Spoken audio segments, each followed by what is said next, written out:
And the one day I forgot my playbook. As you know, Tom Brady was the starting quarterback at the time. That day we were in there, we were in there at 5:30. I got in there at 5 o'clock in the morning. I was one of the first ones. I think I was the second one in the door. There was another guy who beat me in there. That was Tom. He was in there at 4:30 with one of his trainers, Alex, doing some mobility stuff, keeping his body fresh. So he was in there at 4:30. I was in there at 5 o'clock. We had a full day of all of our, practices, lifts, meetings, everything. And then at that time, it was around like 6 p.m. I was heading out the door.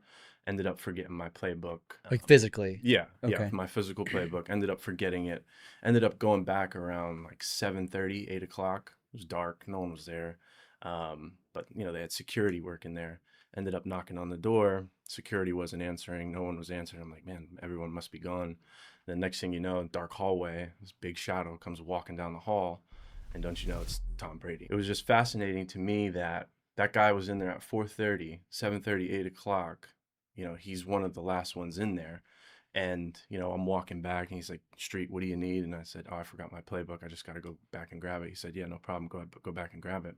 So we're both walking down the hall. It was kind of like an awkward silence too, because I was pretty new into the building and I felt, a little, like I should have remembered the playbook, right? So Yeah. for me internally, it was something that I messed up. And here's the starting quarterback, future Hall of Famer, and he sees that. So we're walking down the hall, awkward silence, and I just said, like, what are you still doing here, right? And he literally just looks at me, says two things, and says, it's hard to win Super Bowls.